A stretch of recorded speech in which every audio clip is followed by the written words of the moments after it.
I'm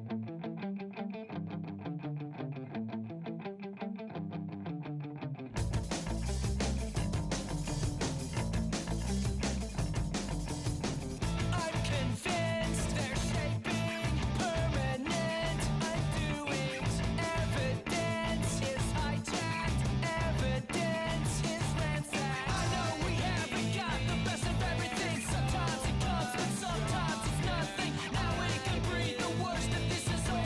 I believe we're stronger.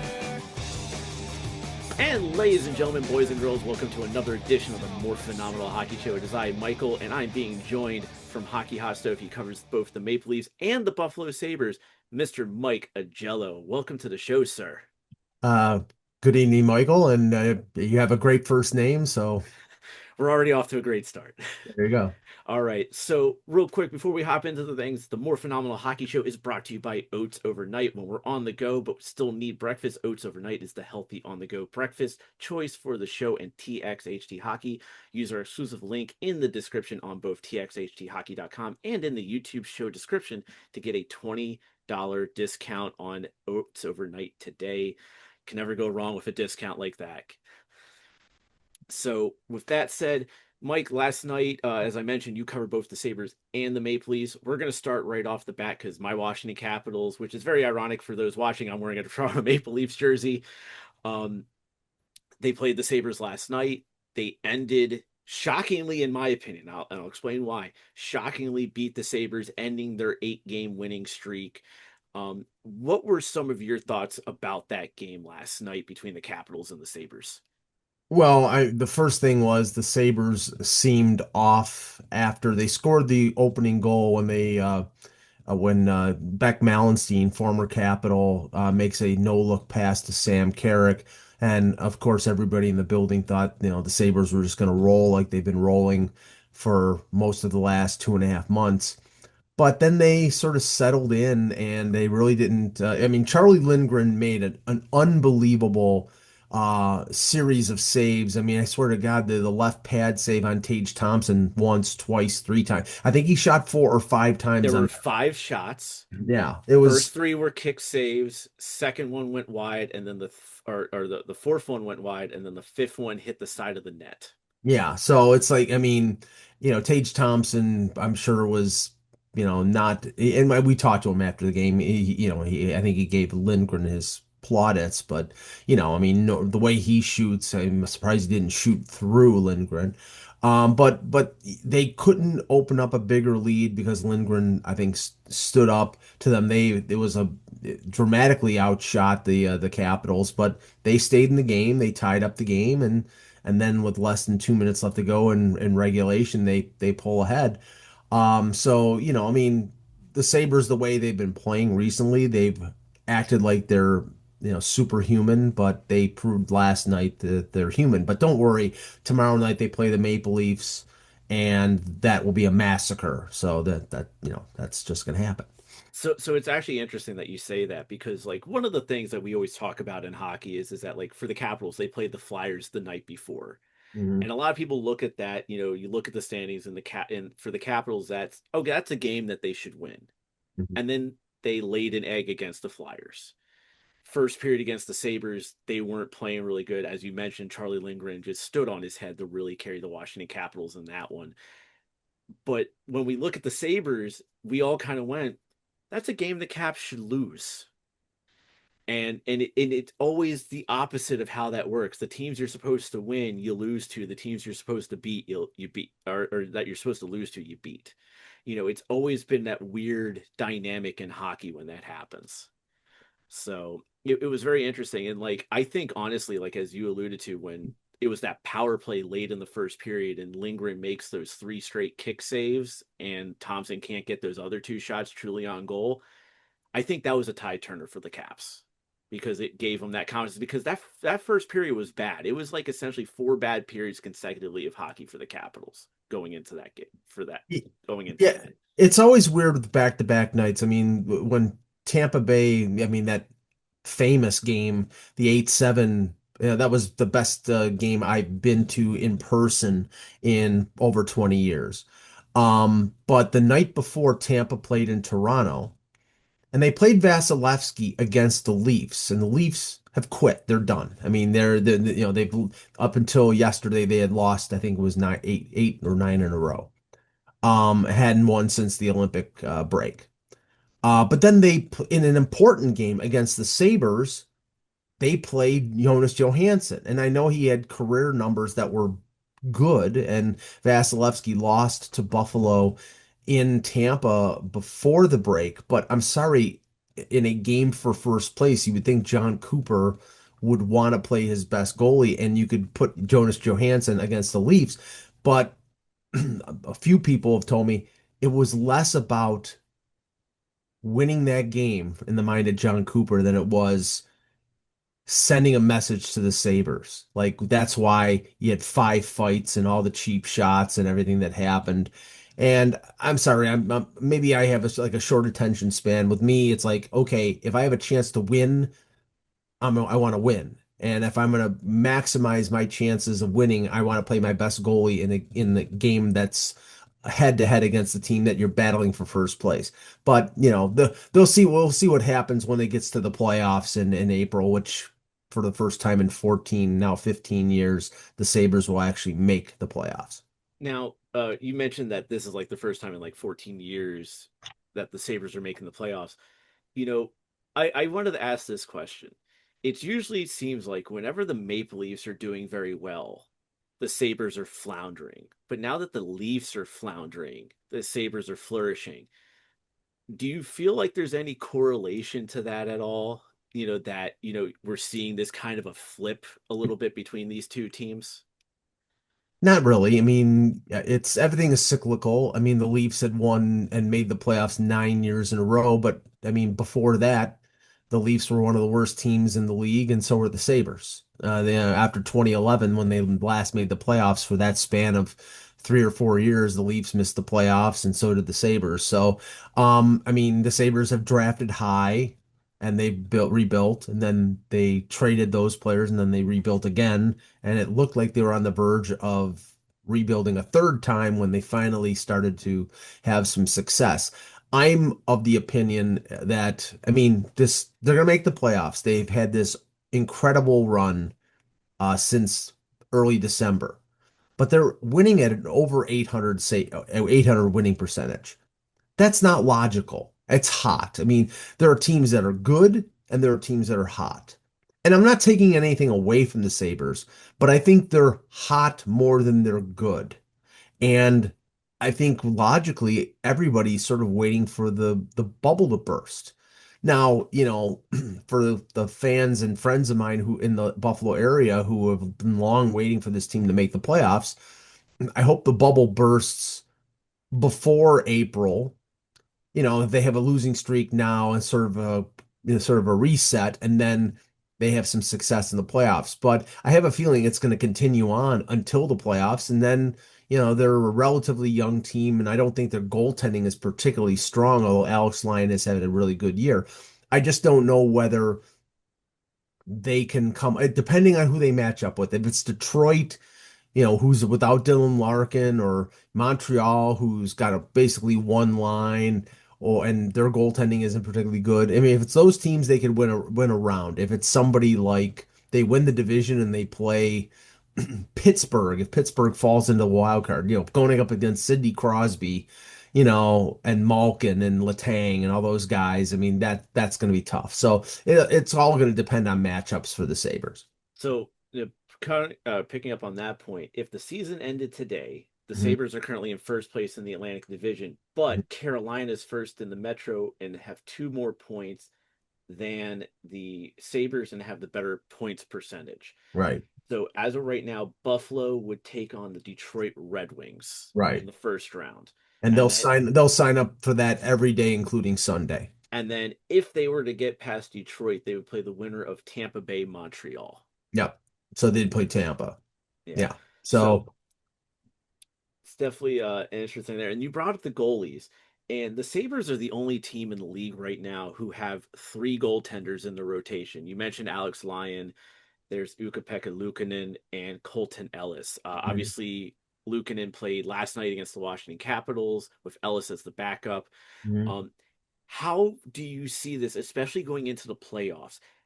How do you see the combination being going into playoffs? Like, will there be a distinct number one, or could this rotation be continuing even into the playoffs? I think, and I've talked about this with other media members up in the press box. Like, who would you be your game one starter? And everybody basically said Alex Lyon. That doesn't mean he's going to be the starter throughout the playoffs. That means, like with Florida 3 years ago, when they started in that series against Boston, and Boston was the overwhelming favorite, but Lyon was the reason that they got into the playoffs because they beat the Sabres by 1 point to get into the postseason. They went with the hot hand. They went with Alex Lyon, and Alex Lyon lasted till game 4, and then they went back to Sergei Bobrovsky, and then they went to the Cup final. I have a feeling that they'll start with Lyon, but if Lyon falters, then they'll go to Luukkonen. They'll give Lyon the because Lyon has been the more consistent of the two. But all three of the goaltenders have been injured at points during the year, so they've needed the three goalies. And by happenstance, Colton Ellis tweaked something apparently in the last couple days. So, he's somebody right now that will, I mean, he may not go on IR, but he could potentially go on IR. And then, you're going to have Luukkonen and Lyon handling the duties for the remainder of the regular season. And then, I personally think it'll be Lyon to be the starter for game one. Yeah, which actually was going to lead into my next question of, you just mentioned Ellis, he just tweaked something, he could go on IR. You have Lyon as your game one starter. Do you go with Luukkonen as your backup because you have that veteran presence, or do you want to maybe have Ellis be the guy who goes the backup Lyon in that first game and then chance it if by chance maybe Lyon gets hurt and then you have to throw the kid in there? I mean, if it was me, I would go with Luukkonen as the backup because he's the more experienced of the two. I mean, nobody's got playoff experience except for Lyon. So, I mean, I do know that one of the things is sort of a workaround for some teams. I know Elliot Friedman mentioned this, that one of the things that teams might do because there's a salary cap in the playoffs now because of the changes made to the CBA, teams will dress a third goalie as the backup, somebody who's on an entry level or a lower salary. If they're up against the playoff salary cap, they may use a backup that's making $800,000 rather than have Luukkonen who's making 4.75 million. Now the Sabres aren't in that, they don't have that problem. They're not up against the cap, but for some teams, they might have to do that, or that will be a little bit of a cheat for them to do that. But I think it'll be Luukkonen backing up Lyon and Lyon backing up Luukkonen if they flip flop.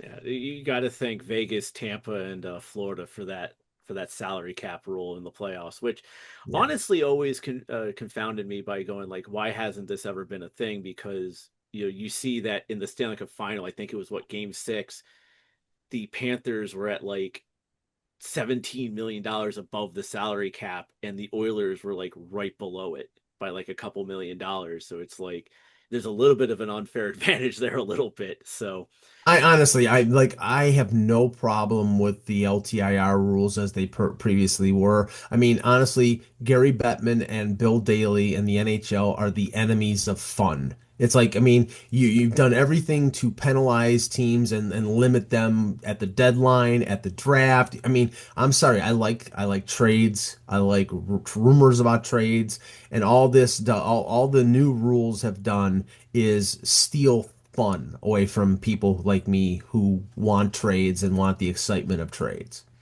and the chaos that they bring. and the chaos that they bring. They Yes. bring. So with that, I want to shift a little bit over to Rasmus Dahlin because you mentioned Evgeny Malkin earlier. Mm. But then I also want to talk about the change in management because, and we're going to talk about that first because granted, while Kevin Adams was still in charge, that's when the heater really started to come for the Sabres. They had won 3 straight. Then he got let go. Jarmo Kekalainen became the new general manager of the team. Mm. Um, did the team, in your sense, as somebody who sees the team more often, do you think that there was a sense or a shift within the team leading up to the relief of or the relieving of Adams and the bringing of Kakalainen as general manager, and that it changed the whole atmosphere within that locker room for the Sabres?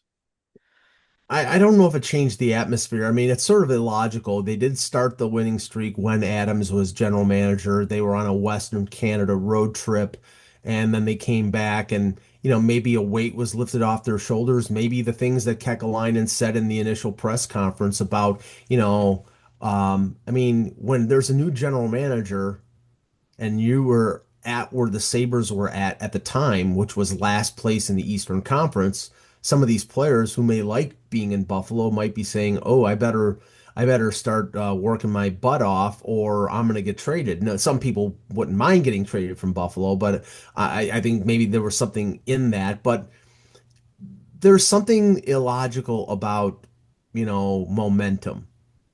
It just seems to happen sometimes. You get a win, you get two wins, you get three wins, and then all of a sudden it's like, "Ooh, okay, now I know what's going on here." It's like you just discover, "Oh, this is what we got to do to win." And then they win 10 in a row. And then, they had a few losses and then they consistently were winning. And everybody thought, okay, right before the Olympic break, they lost three of the the last four games right before the break. And they're like, okay, here comes the correction. This is like they're the hottest team in the league. You're going to have 2.5 weeks off because of the Olympic break. They're going to come back and they're going to be in a coma. And what happens? They win eight in a row. So it's like it's completely logical. Like I said, I mean, they have an over 800 win percentage. The most famous example of this is that St. Louis Blues team that won the cup in 2019. They were dead last in the league on New Year's Day, and they made the playoffs, and then they won the cup. That team in 45 games after January 1st had a 750 winning percentage. This team's 800. And that team had Bennington, had Alex Petrangelo, had Bouwmeester, Ryan O'Reilly. I mean, a lot of veteran players, and everything just came together. And this team has got a lot of kids. They have some established players, but they have a lot of kids and a lot of players who have never done anything when it counted. And now all of a sudden, everything they touch is turned to gold. Yeah. And one would say that probably the only one or outside of Lion that has any real true playoff experience would be Alex Tuck. Because he went to the Cup final in 2018 with Vegas and was part of some playoff runs with them as well. But yeah, well, not including the players that they just added. I mean, Yeah. Jason Zucker had some playoff experience with either Minnesota or Vegas or Nashville. I know he was with Nashville. But obviously Luke Shen has won two Stanley Cups with Tampa Bay. Tanner Pearson has won a cup with Los Angeles. Sam Carrick, I believe, has had some playoff experience. He's in his 30s, so I'm sure at some point in his career he's played in the playoffs. Yeah. So yeah, I mean they've sprinkled in some experience, but most of these players have not Yeah. seen playoffs. Yeah, and when I bring up Tuck, I talk about pre-trade deadline Sure. acquisitions for the team. Um, but one guy that ended up not coming, and I wanted your thoughts on this. Obviously, Colton Parayko Hmm. nixed the trade to Buffalo, decided to stay in St. Louis. Um, and I think I've heard Jeff Merrick talk about it on his podcast and same with Ellie Friedman on 32 Thoughts, but I wanted kind of your opinion on it. Like when you're the Sabres and you see a guy like Colton Parayko, a guy who's won the cup, has plenty of experience, and kind of says, no, I don't want to go there, you know, does that put like that little bit of that chip on your shoulder of like saying, hey, you know what, we're going to take this and we're going to go as deep as we can and say, hey, you could have been part of this. You could have been maybe say the Sabres don't make it past, say, like the conference final. And they could still say it's like, hey, you could have been that missing piece that could have pushed us over the edge, in that sense. Like what do you think, something like that, like a Pareko situation does for a team in the locker room? I mean, maybe the Sabres use it as bulletin board material, but I don't know because I think it had more to do with the fact that the way it was presented to him. I mean, we can't confirm this, and nobody has confirmed it, but a lot of people think that this was leaked within the Blues organization to put pressure on Parayko to waive the no trade clause. And anybody knowing about his personal situation, his either girlfriend or fiance, whoever it is the daughter of a $1 billion pizza business in St. Louis. He doesn't want to go anywhere. He took less to sign an 8-year deal and got a no trade clause to stay in St. Louis. Now, maybe eventually, if they keep going back to him like Braden Shen, and he gets the idea of, well, they just don't want me here anymore, he'll accept it. But I think the way it was presented was a problem. I mean, is there a stigma to Buffalo? I'm sure. I mean, yes, but I mean, it's deserved because they've missed the playoffs for 14 years. It's not exact. I've lived here my entire life. All we hear about is the palm trees comment from Kevin Adams, and high taxes. And believe me, I just had my taxes done. The taxes are high. But it's something that maybe you think that players around the league would want to hitch their wagon to a shooting star, but in general these players want to go where they want to go, and he didn't want to go to Buffalo. He wanted to stay in St. Louis. Now he may end up taking a trade someplace else if they're completely committed to tearing down the Blues, and it seems Doug Armstrong is committed to doing that.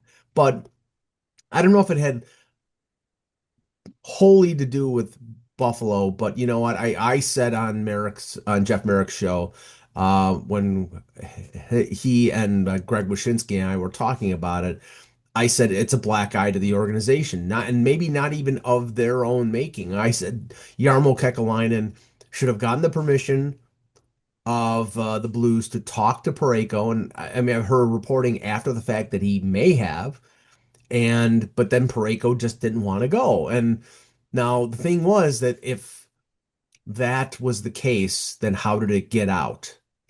And I mean, if that's the case, because Buffalo wouldn't leak that because it's embarrassing to Buffalo. If he doesn't want to come to Buffalo, they wouldn't leak it. It had to be coming from the Blues. So, but I mean, that being said, you know, the Sabres, if they make the playoffs and they go on a run, I'm sure like a few years ago where they were one of the most exciting teams in the league and almost scored 300 goals, and everybody's like, "Oh my God, now I want to play for Buffalo." And then that summer they added absolutely nobody. They added Eric Johnson and Connor Clifton. And Yarmo, from the rumors out there, was willing to make big moves.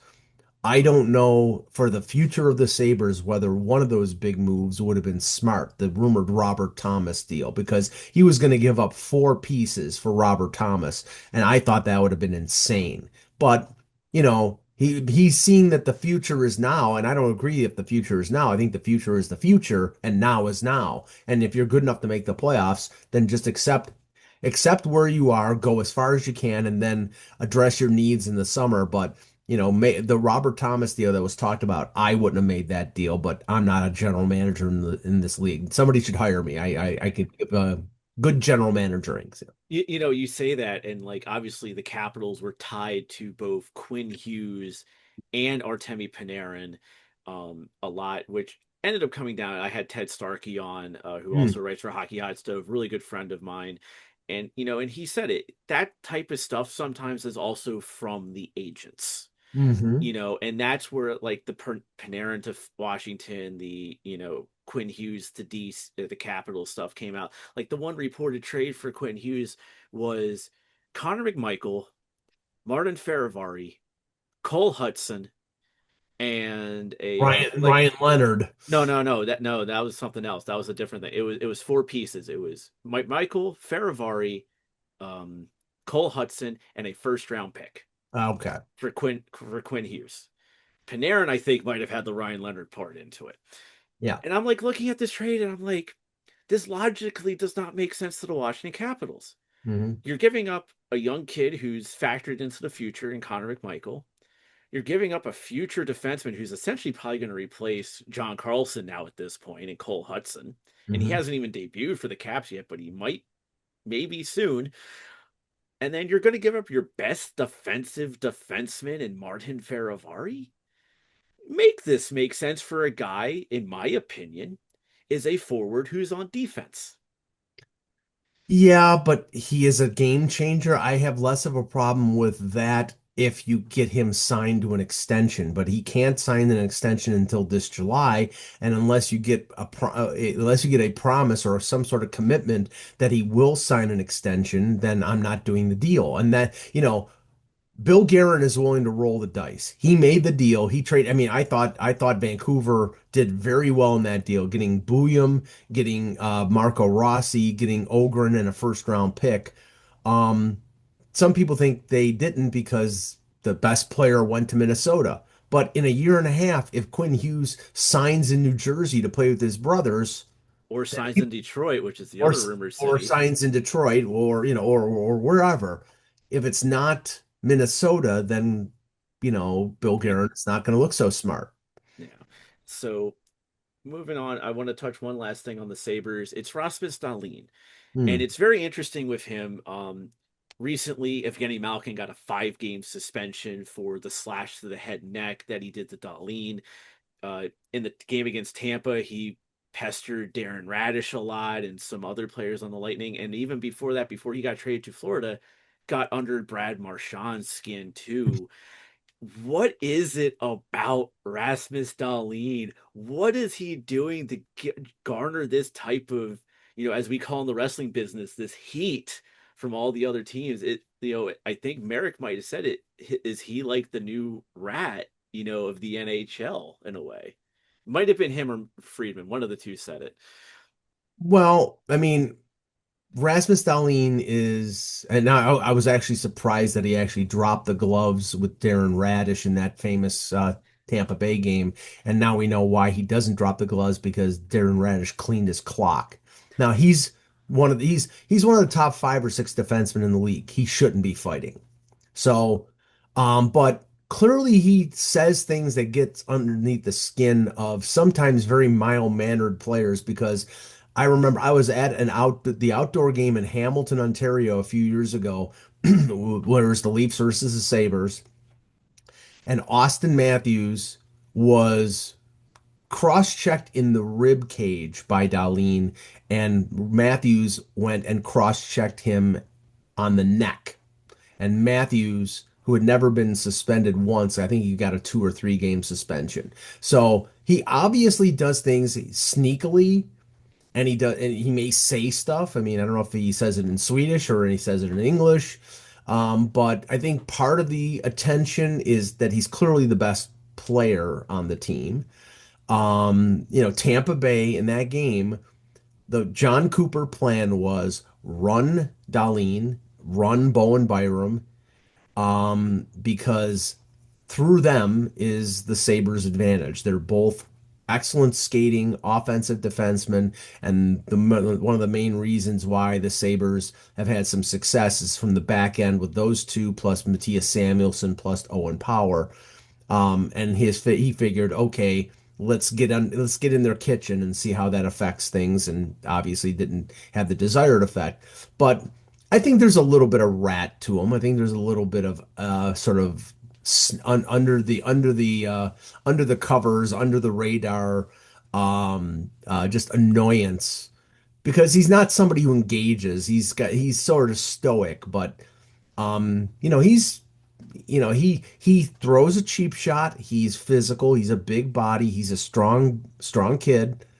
Um, and he seems to want to go after the best players on the other team. And Marchand isn't tough to rile up. I mean, I think a corpse could rile up Brad Marchand. Malkin, I mean, that was, I was like, was this was Malkin having like sort of flashbacks of like going down to Florida and taking baseball swings with Paul Skeens at the Pirates? I mean, it was like it was a baseball swing. But yeah, he just seems to attract that kind of attention. And, one of these days somebody may hurt him, and one of these days he may hurt someone. So I'll just be an interested observer and watch that happen. Yeah, there's just that line, and you're just waiting to see when it gets crossed a little bit. Oh, and that was the last thing I wanted to bring up about Pareko. I just remembered it. Hmm. Jeff Merrick has a thing that he talks about on his show quite often. He brought it up quite a bit leading up to the trade deadline and a little bit after. Mhm. obviously these no trade move clauses are and no move clauses are negotiated in good faith. Hmm. And Merrick has been saying something like, should there be some form of compensation for a player to waive said no trade or no move clause? What are your thoughts on something like that? At first, it'll never happen because, again, it's one of these things where it's outside of the 50-50 revenue split. So, the reason for the getting rid of the LTIR stuff and going circumventing the cap is because, teams are able to spend 100 million like the Florida Panthers, and well, it's off of the books. And it's like, it'll it'll never happen. Um, I do think what could happen, and of course this will have to be collectively a bargain in the next CBA, is maybe putting a cap on how many players on a roster can get a no trade or no move clause. Now you could say, well, that's sort of restraint of trade or whatever, but I don't think so. It's like, okay, these are the rules. You operate under a salary cap, and okay, now there's a cap on how many players you can have no trade restrictions on. It's like maybe that opens up the market a little bit. Okay, Connor McDavid gets a no move, Evan Bouchard gets a no move, and so does Leon Draisaitl. But Ryan Nugent Hopkins and Zach Hyman shouldn't. So it's like, now the thing is, players like Pareko take less to get the no trade clause. So maybe some players, will be swayed by, well, hey, we'll give you 1 million if you waive the no trade clause. With a lot of these guys, I don't think it's the money. I think it's the certainty. I think it's they want to know that they control their fate of where they want to go when they're asked. And I don't think that's going to change. But I think if it's collectively bargained, then it's going to have to change. Yeah.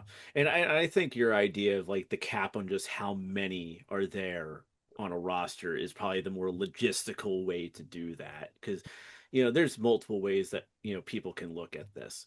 Mm. So with that, we're going to shift over to the Toronto Maple Leafs. We're Mhm. going from a first place team in the division to, I believe, hold on, let me pull up the standings real quick. I got it here in front of me, to the Last last place. place team in the Yes. division. And it kind of boggles my mind because one of the things that has been talked about ad nauseum on this show, Hmm. especially when it comes to the East, is the parity in the Eastern Conference. Like right now, I mean, I'm being realistic. I think the Capitals' chances of making the playoffs are very slim. Hmm. They're every team they're chasing and every team chasing them all have games in hand on the Washington Capitals. It is a very, very tough sell. But if the Caps have more games like last night against Buffalo, it is very possible. Hmm. But one thing that we've seen is that teams that we wouldn't be anticipating being playoff consideration, like a Pittsburgh, like an Islanders, like a Boston and a Detroit, and even the Sabres, they're sitting in playoff spots right now, and teams that we thought that would be, like Ottawa, the Caps, Florida, Toronto, New Jersey, they're not even in the picture right now. And Hmm. it's because of that parity. But as you kind of alluded to earlier, and we're gonna start with Austin Matthews right now. There's Hmm. bigger problems in Toronto. And the first one is that before we started recording this episode, the Maple Leafs made an announcement saying that Toronto Maple Leafs captain Austin Matthews sustained a grade 3 MCL tear and quad contusion on March 12th during the second period of the team's game against the Anaheim Ducks. Matthews will be reevaluated in approximately 2 weeks, and a further update will be provided at that time. He will miss the remainder of the 2025-26 season. Hmm. Radko Gudas of the Ducks is going to have a phone hearing, which means the max suspension he can get is 5 games for the Hmm. hit on Matthews that caused the injury. Um, in the post-game press conference, Craig Berube held back. He could have said a whole lot more. Sure. But when he was asked about the injury and the lack of a response from the team, he pretty much called out the team and their lack of standing up for each other. Hmm. What are your thoughts on everything that has been this season for the Toronto Maple Leafs? And I promise I won't throw the jersey at the screen. Um, it's been a cluster, and there's a word after that that rhymes with truck, but I won't say it because I'm sure you would have to bleep it. Um, Yeah, it's been a complete disaster. And the funny thing is, the people outside of the GTA or outside of the know would say, well, of course, because they lost Mitch Marner. It has little to do with losing Mitch Marner. It has more to do with, the roster construction, the ability of Brad Treliving in the wake of losing Marner to add uh, a scoring forward of any kind. His way of addressing losing Mitch Marner was trading for Matthias Michelli, and I was like, that doesn't And work. Dakota Joshua. I mean, but Dakota Joshua was added as, I think he was more of a Berube ad than he was a Treliving ad because Berube has input into the roster, and Dakota Joshua is a Berube type player, big body, physical, that type of player. Nick Waugh was a right shot center. Okay, you've improved your bottom six, but your top six, you've got four top six forwards, and you're short two, and that's a problem. And I mean, everything has gone wrong with the Leafs this year. The goaltending, which was great last year, Joseph Wall had a personal leave of absence for the first, I think it was 6 weeks of the season. Maybe four, maybe 5 weeks. It forced Anthony Stolars to play way too many games, and Anthony Stolars has jelly for knees, so he played 13 of the first 15 games, and they were 500 coming out of the gate, and they never recovered from that. They had a long winning streak after Christmas, and then they promptly gave the games away. They really never gelled. Matthews himself had a long goalless streak, was I think struggling with the injury early in the season. Then he found himself and he was great for a while. And then coming out of the Olympic break, just before he gets injured, he finally scores his first goal. I think it was in 12 or 13 games. So I mean, it wasn't just one thing. Nylander had two injuries. Tavares started out great, then slowed down.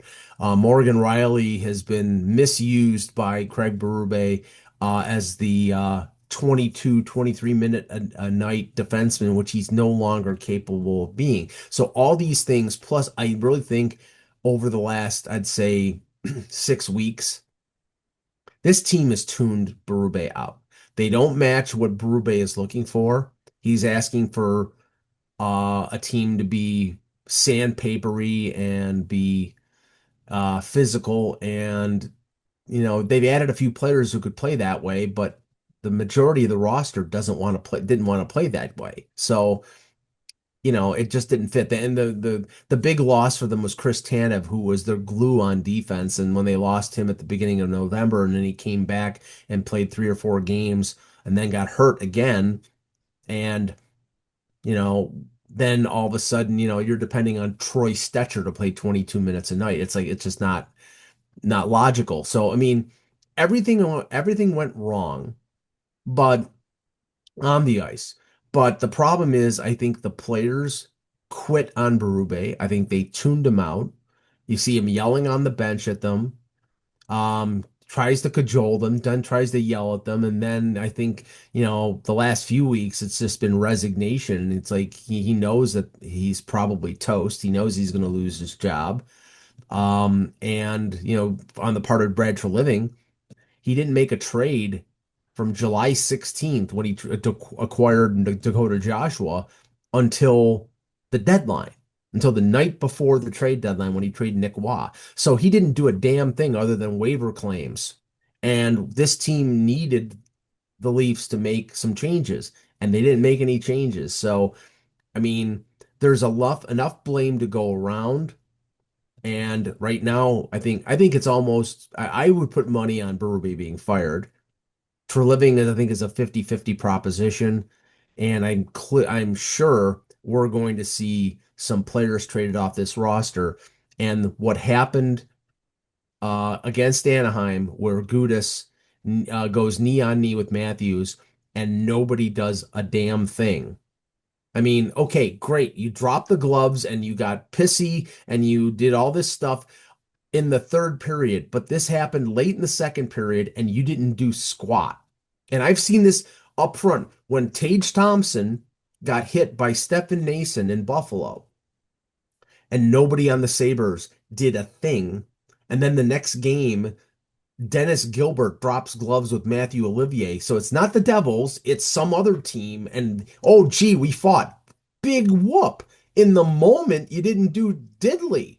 And I'm sorry, this team can't live it down. William Nylander is looking at Matthews getting run down by Gudis, and he's raising his arm to call for the penalty. But then in the post game, he says, "Oh, I didn't see it." You lying piece of crap. That's so dumbfounding here. You're obviously there, you're watching the play, and it's interesting. You say that you think it's a foregone conclusion that Berube's gone. I think that's a little unfair to him, given how this is only year two for him. Mhm. But I think Greg Wisniewski said it best or Zach Phillips might have said it best, where it's like Berube, if you shouldn't get rid of Berube, because whoever the next coach is that's going to come in, especially if there's not that much of a player change, it's just going to be the same thing over and over again. It's like one thing my father said. It's like, why at a certain point in time, coaches lasted a very long time, like a Fred Shiro and Lindy Ruff the first time around with the Sabres. Because if the players didn't go within the system, the players would be the ones that get moved for guys who will play within the system. But And let's but at the same time, you have a general manager who isn't making moves. But let's reference what we a previous discussion. You've got players that have no trade clauses. You've got players that have no move clauses. They went to Morgan Riley last summer and said, "Would you consider waiving your no move clause?" And he said, "No, I like it in Toronto, and I want to be part of the solution to make this team a winner." You're not trading Austin Matthews. He's your best player and one of the best five players in the league. William Nylander, the time to trade him was before you signed him to the 8-year contract. You waited until Mitch Marner's no move clause kicked in, and then you tried to trade him, and he didn't want to go anywhere. So unless it was Vegas, and Vegas wouldn't give you full value for him because they knew they were going to get him the following summer. So it's like, I mean, you make your bed when it comes to locking yourself into these players, and then you blame the players. Now, do I think the players are to blame, are partially to blame? Sure. I've been, like I was an advocate of blowing up the core four before 2020, like going back to, and my buddy Steve Dangle, he's like, yeah, 2021 was when they should have blown up the core. When they lost to Montreal, there was no excuse to lose to that team, even if you lost John Tavares to a Corey Perry cheap shot, which I think was a cheap shot. You definitely should have blown up the core four in 2022 when they lost to Tampa. Then they went around and they lose to Florida. And when Kyle Dubas and I was in the Ford Performance Center media room, or the where they have the big press conferences, and he essentially said all options are open, and everybody interpreted that as he's going to break up the core four. And what happens? Brendan Shanahan says, "No, you're not," and fires him. There was a power struggle, and Dubas wanted to break up the core four, and Shanahan didn't want to do it. So they fired him 5 weeks before Mitch Marner's no move clause kicks in, and then they hire Brad Treliving, and Brad Treliving says, Shanahan, I'm sure, said to Brad Treliving, the one thing you can't do is the thing that needed to be done, which was trade one of the core four. And you know what? Do what that sounds a lot like. Ron Hextall with or not with the Flyers, with the Pittsburgh Pittsburgh Penguins. Penguins. He Sure. was brought in, and part of the thing, that was supposed to happen was the core three were supposed to be broke up of Malkin, Crosby, and Letang, Mhm. because they realized the longer that they try to go on with these three, the harder it's going to be to get better down the road. You're going to have to essentially keep selling assets to keep this team as a playoff team.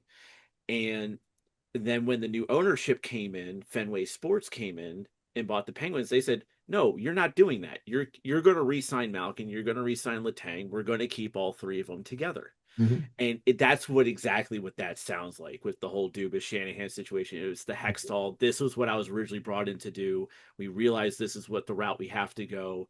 new ownership comes in and says, no, you're not doing that at all. And it's kind of like also what happened to Hextall with the Flyers too, when Snyder passed away and Comcast fully took over with Dave Scott. And we saw how that mess turned the Flyer, what that turned the Flyers into. Yeah, and Hextall was brought into Pittsburgh after being in Philadelphia, and the one thing that he was successful in doing was drafting well and accumulating young talent. And they changed course in Pittsburgh. It's like, okay, no, we're gonna keep going down this road. And like, well, that's not what you brought me in. Okay, now you're fired. Okay, great. And I mean, with the Leafs, now, okay, and I've been making this argument for a while. Um, unless you're prepared to buy out Morgan Riley, don't even bother going to him and ask him to waive his no move because he's not going to. These players, their agents tell them not to. The PA tells them not to. Unless you want to go somewhere, don't waive.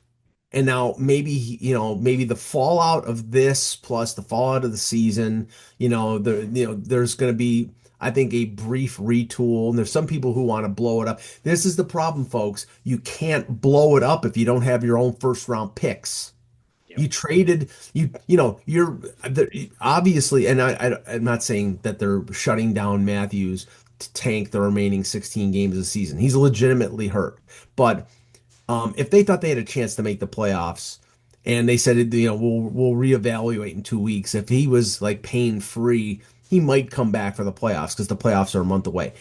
Right now, they have the seventh overall pick and they have and their pick is top five protected. So you don't think that they're going to try to lose as many of the last 16 games so they can get a top five pick in a very good 2026 draft? I mean, I'd tell Nylander to have groin surgery. I would tell anybody who's got a hangnail, get it fixed, go on LTIR. We'll call up half the Marlies.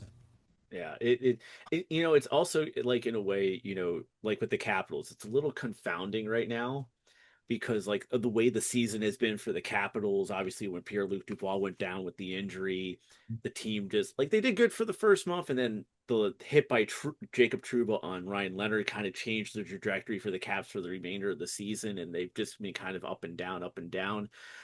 Um, like I'm generally surprised with this team that like we haven't now that the roster limit is not there anymore. You just have to stay under the cap.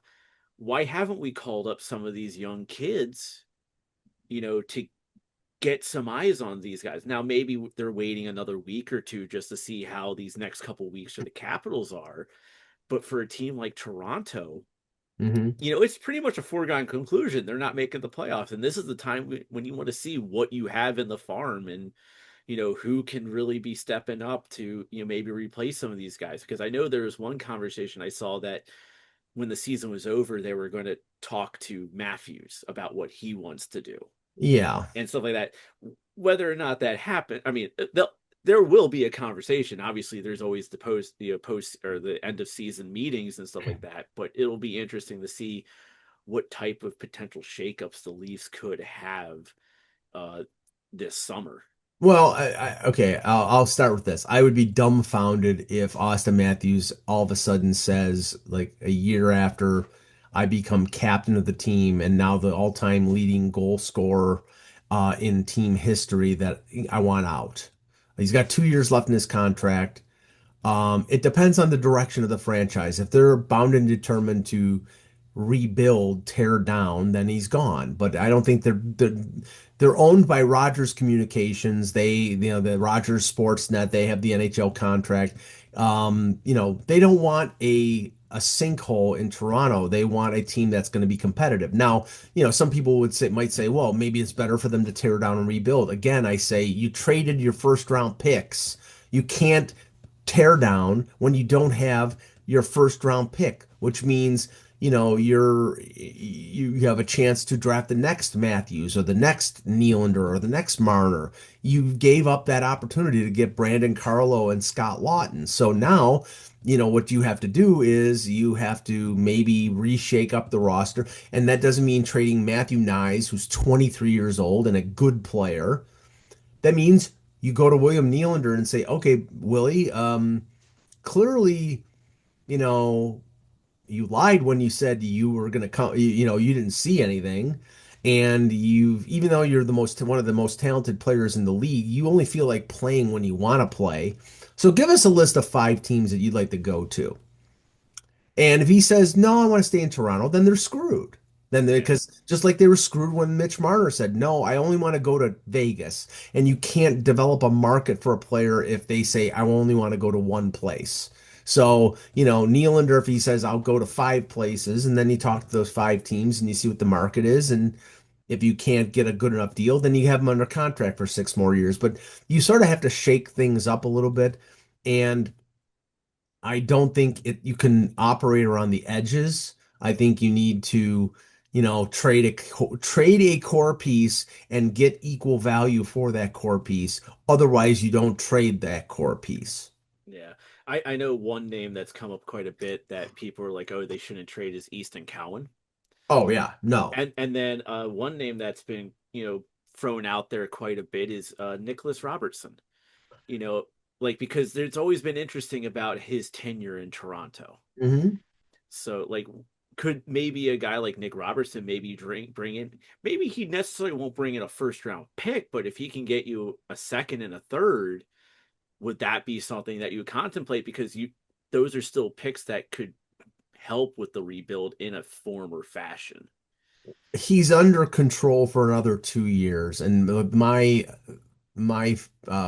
belief on Nick Robertson is, I mean, he's got a big time shot.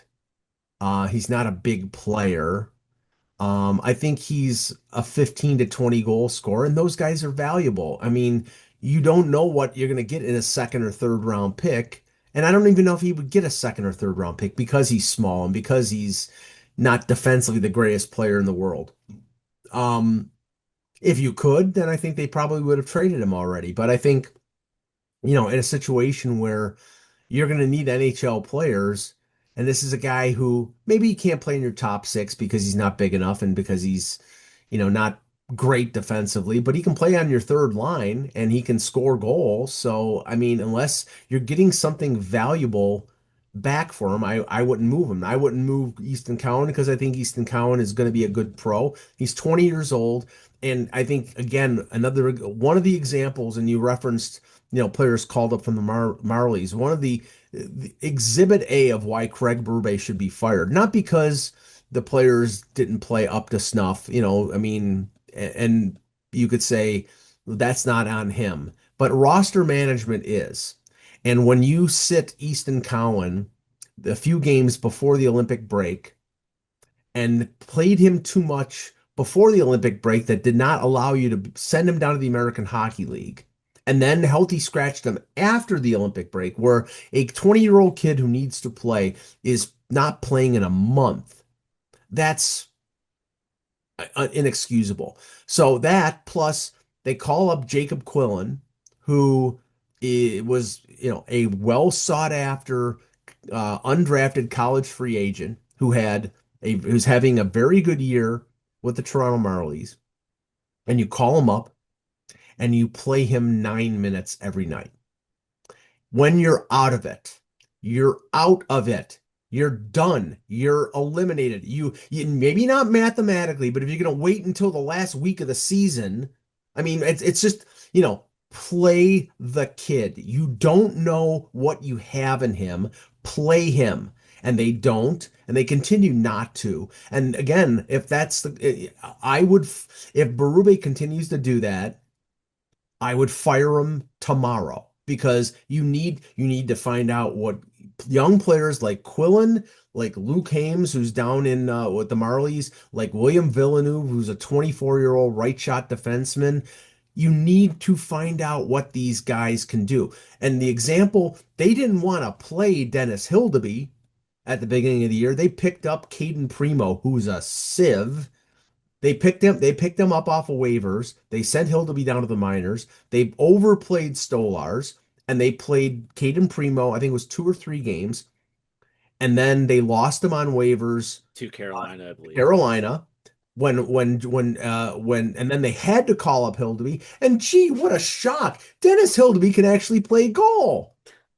And he was great in the preseason, but they're like, well, I don't know. I just don't have any confidence in him until you had no other option, and then he was good, and then he found out he was good.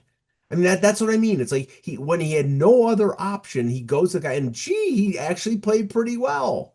And this just breaking in right now, the Department of Player Safety has just announced that Anaheim's Radko Gudas has been suspended for 5 games for kneeing Toronto's Austin Matthews. Yeah. So that So is a 5 game suspension the Radko Gudas just announced right now. so they gave him the max for the phone hearing, and honestly, let's just say this: had they not given him five.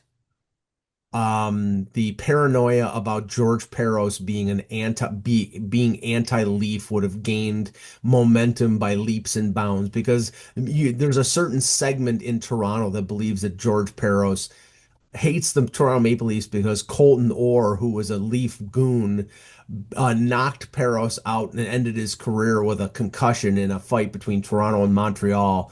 Now, I don't know if I don't believe that, but I'm just saying there are people who think that, and based on like Morgan Riley getting 5 games for cross-checking Ridley Gregg, to if they had said, well, Gudis only gets 2 games, believe me, the it would have been on in the Toronto media. They would have lost their mind. I still think five games isn't enough, but it doesn't really matter because he accomplished his goal. He injured a player. That's what Gudis does.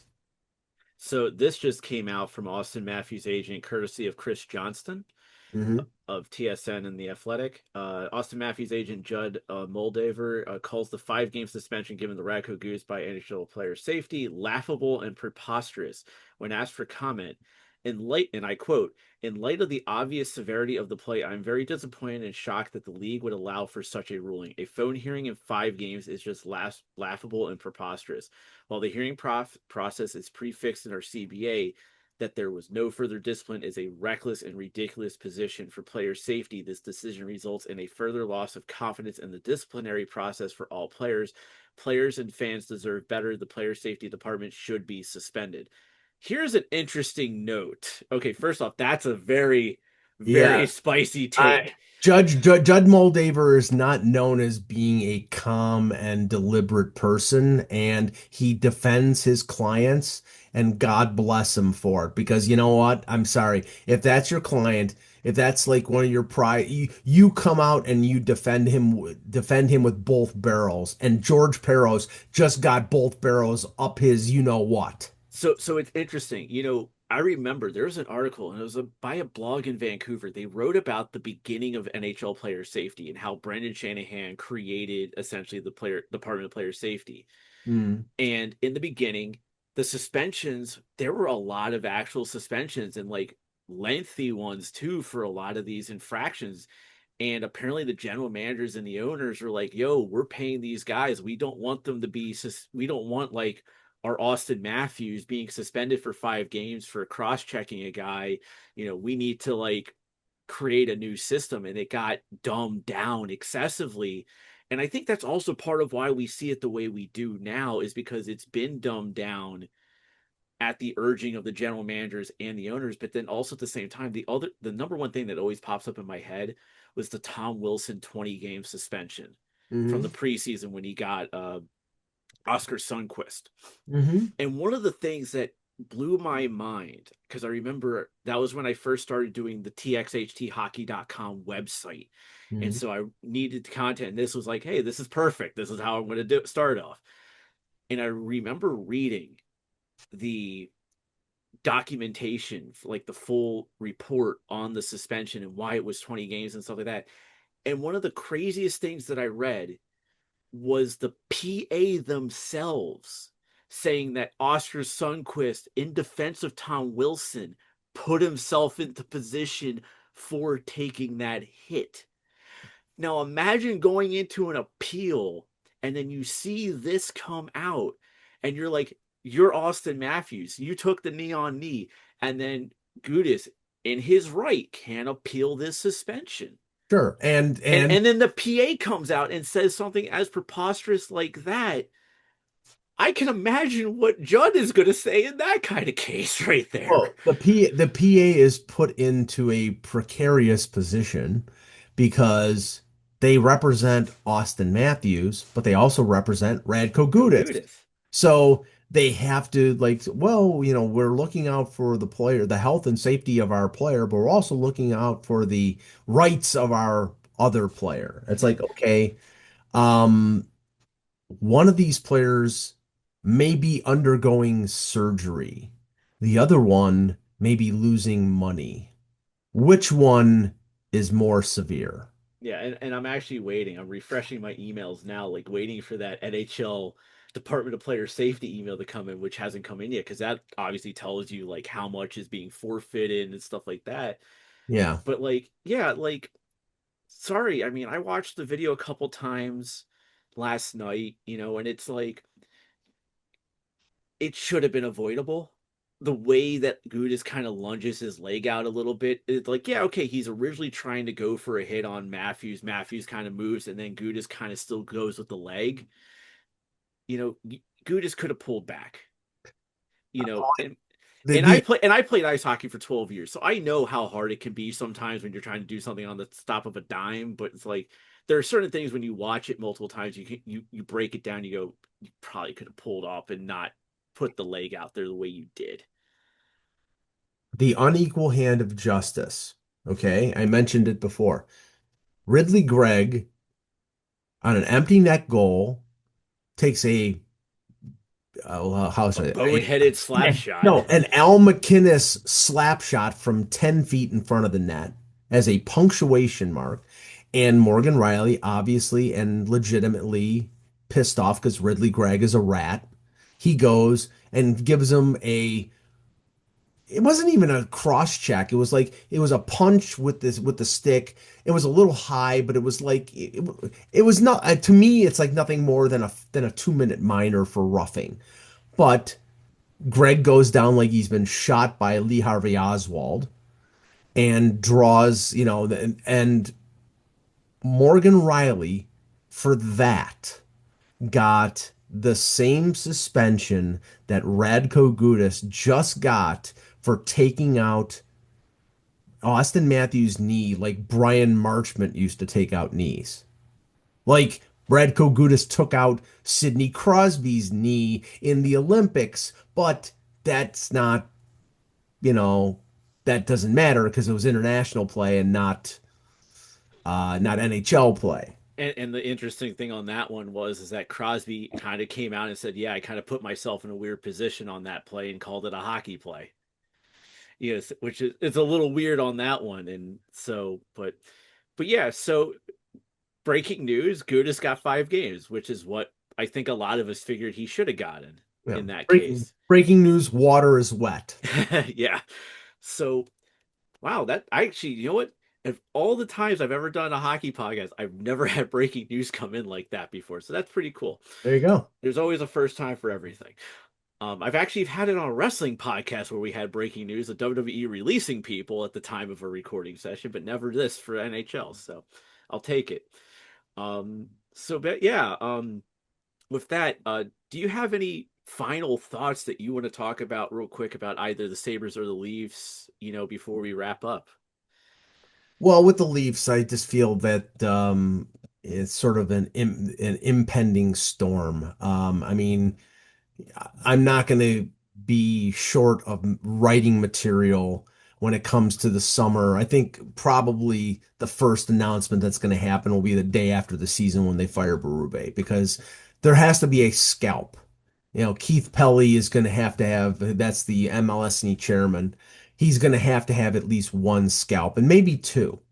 But it seems that all the reports are that it's 50-50 with Treliving, and he's got another year left in his contract. Maybe they bring him back, maybe they don't, but it may be a clean sweep. I'm just a little scared of the clean sweep because honestly, the only name that's been mentioned out there is Doug Armstrong, and look what the St. Louis Blues are, and how is that any better? I think it's worse than what Toronto is. They're a complete disaster. So, but I think it will spread to the roster. But you can't, the problem is you can in this day and age, you can't trade everyone. You can't. So, Could they trade William Nylander if he gives them a list of 5 teams? Sure. Are they trading Austin Matthews? I don't think there's a chance in hell they are. So, but it will be a very interesting spring, and I know Leaf fans of a certain strain are praying they lose the last 16 games because at least then they'll have a top 5 pick in a good draft and prevent giving that player to the Boston Bruins because if he gets drafted by the Boston Bruins, it'll end up being a superstar who will score against Toronto every time he plays them. Especially if it's in the playoffs. Yes. So, and any last thoughts on the Sabres? On the Sabres, I think now people are just counting down the days until they clinch the playoff spot. I mean, I heard I love how like they missed the playoffs for 14 years and all people on the radio and some in the media that are not wearing blue and gold glasses um are like, well, though actually the ones that are wearing blue and gold glasses are like saying, "Oh, okay, well, let's see who could we match up in the first round, who could match up in the second round, so we can get to the third round, so we can get to the cup final." I'm like, okay, how about like first you make sure you get to the playoffs, and then maybe you win a round, and then everything after that is gravy. Don't start like they always say about the Leafs. Don't start planning the parade down Young Street. You know, be satisfied with making the playoffs, then take the next step, and then everything else after that is gravy. Like enjoy a lot of people around here will enjoy playoff games. I don't know how deep they'll go, but we'll see. And you just ended it by saying the one thing that I said all the time during the 2018 Cup run for the Capitals. Every time people are like, "Oh, what, do you think the Caps will win today?" And I just go, "We'll see." There's that, it's that cautious optimism. Like you want them to do good, but we'll see. They got to show up and they got to, make it happen. And luckily for me, I got to see the Caps win a Stanley Cup in my lifetime, so Mhm. it happened. It's great. I got to see the Maple Leafs win a Stanley Cup in my lifetime. I was 1 month old. So I was born October 1st, 1986. This is a Ugh, thing for everyone here. killing me. My my dad's a Philadelphia Flyers fan. He was like 9 or 10 when the Flyers came in the league. Okay. And the year I was born was the year that the Flyers ended up going to face the Edmonton Oilers in the Stanley Cup final in 1987. Hmm. Imagine that year that could have been for my dad. I'm born at the beginning of the hockey season, and then his team wins the Stanley Cup. That I think that would have been a nice little thing for my dad, but that didn't work out his way, unfortunately. So, because I guess it was the karma for me becoming a Capitals fan. But Wow. but Just, or as just my your dad or as my dad puts it, his disappointment. just your way of getting back at your dad. Yeah. So, but with that, Mike, where can everyone find you on social media? I'm at Mike in Buffalo on X, also on Instagram. Also Hockey H Stove is for Hockey Hot Stove's Twitter feed. I also am covering the Buffalo Sabres for the Hockey News as well as the Leafs for Hockey Hot Stove and hosting lots of podcasts. I mean, you'll get sick of seeing my face on social media, but I mean, that's why I'm growing this beard because it hides my face. I couldn't tell with mine right here, but as mine just keeps getting longer and longer because I've literally been having it grow since October. Um, and then obviously for me, you could follow me on social media at TXHT_hockey on all social media platforms, TXHT hockey on Facebook. You can now follow the hockey team I'm going to be playing for in the National Ball Hockey League, the Delmarva Llamas.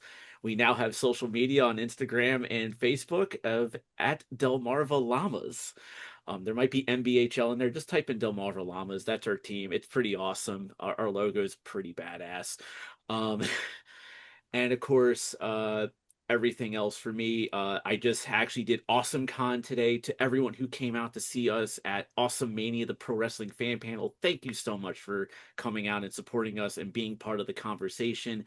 Galaxy Con Richmond in Virginia next weekend. Ben Taylor and I, we are making our GalaxyCon debuts with Awesome Mania, the pro wrestling fan panel, and we're being joined by our friend Sasha Kaplan for Voices from the Grid, the Power Rangers fan panel as well, both of which are other podcasts that I do that you can find on txhthockey.com. And for those of you who were not at AwesomeCon or will not be able to go to GalaxyCon, our panels are recorded and will be put up on the website and YouTube for all to see. So with that, he is Michael Augello. I am Michael Lindenbaum. We are the Michaels. And this has been the Morphinominal Hockey Show. And until next time, we will see you on the ice.